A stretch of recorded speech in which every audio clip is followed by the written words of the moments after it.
विद्यार्थियों, कैसे हैं आप सब। मैंने कल आपको सुदामा पांडे धूमिल की प्रौढ़ शिक्षा नामक सुप्रसिद्ध कविता पढ़ाई थी, जिसमें मैंने आपको बता दिया था कि सुदामा पांडे धूमिल का जन्म 9 नवंबर 1936 को ग्राम खेवली, बनारस, उत्तर प्रदेश में हुआ। धूमिल दरअसल हिंदी कविता के शलाका पुरुष हैं। पहली बार इन्होंने कविता 7वीं कक्षा में लिखी। इनके जो कीर्ति का आधार इनकी विलक्षण कविताएं हैं, जो संसद से सड़क तक 1972 में, कल सुनना मुझे, सुदामा पांडे का लोकतंत्र इत्यादि में उपस्थित हैं। दरअसल धूमिल सच्चे अर्थों में जन कवि हैं। लोकतंत्र को आधार और अस्तित्व देने वाले, संस्थानों के प्रति मोहभंग, जनता का उत्पीड़न, सत्य विमुख सत्ता, मूल्य रहित व्यवस्था, असमाप्त पाखंड धूमिल की कविताओं का केंद्र है। वे शब्दों को खुरदरे यथार्थ पर लाकर खड़ा कर देते हैं। भाषा और शिल्प की दृष्टि से उन्होंने नई काव्यधारा का प्रवर्तन किया है।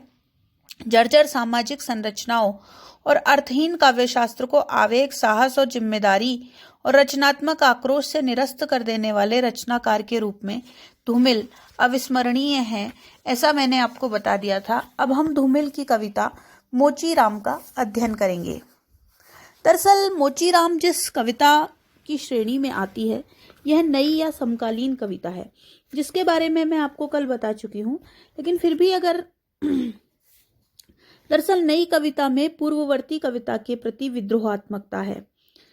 जैसे द्विवेदी उगीन कविता में तीव्रतात्मकता थी, घटना प्रधान प्रवृत्तियां थी, उसका विरोध में छायावाद आया। फिर छायावाद की रंगीन कल्पना, रहस्योन्मुखता और पलायन प्रवृत्ति के विरोध में स्थूल वास्तविकता और सामाजिक समस्याओं के प्रति जागरूक प्रगतिवादी काव्यधारा विकसित हुई। प्रगतिवाद के भौतिक दृष्टि, स्थूल यथार्थ और नीरस शैली के विरोध में प्रयोगवाद आया और आगे इसके पुरोधा रहे, जैसे कि मैंने आपको यह दीप अकेला कविता में बता दिया था। प्रगतिवाद और प्रयोगवाद द्वारा यथार्थ जीवन के संदर्भों को लेकर के जो परंपरा मुक्त कविता शैली प्रचलित हुई, उसे नई कविता के विकास में सहायता मिली।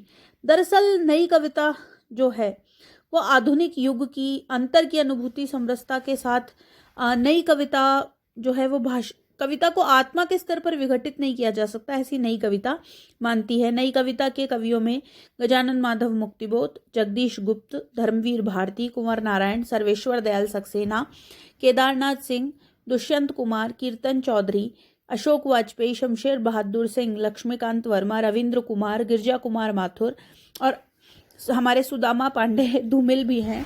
तो अब हम इनकी कविता मोचीराम को पढ़ेंगे। मोचीराम दरअसल मैं बताऊं तो एक प्रतीकात्मक कविता है, जिसमें कवि ये कहना चाहता है, देखिए क्या कहना चाहता है।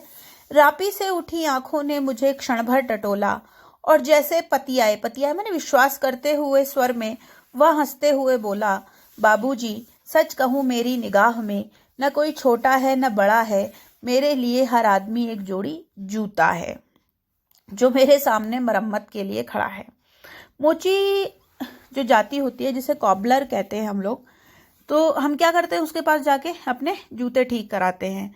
तो मोचीराम से कोई आदमी पूछता है कि लोग तुम्हें इतना दुत्कारते हैं, तुम लोगों के फटे जूते सीते हो, तुम्हें बुरा नहीं लगता? तो वो मोचीराम क्या जवाब देता है, रापी वो होता है जिससे वो जूते बनाता है, जिससे वो चमड़ा काटता है जूते बनाने के लिए।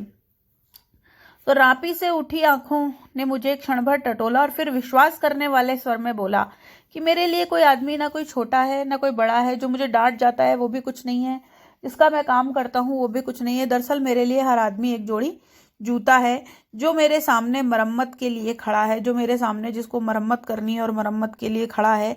असल बात तो यह है कि वह चाहे जो है, जैसा है, जहाँ कहीं है, आजकल कोई आदमी जूते की नाप से बाहर नहीं है, कि कोई आदमी कहीं भी खड़ा हो, किस भी तरह का हो, किस भी मिजान का हो, किस भी घटनाक्रम और इस तरीके का हो, लेकिन वह आदमी जूते की नाप से बाहर नहीं है।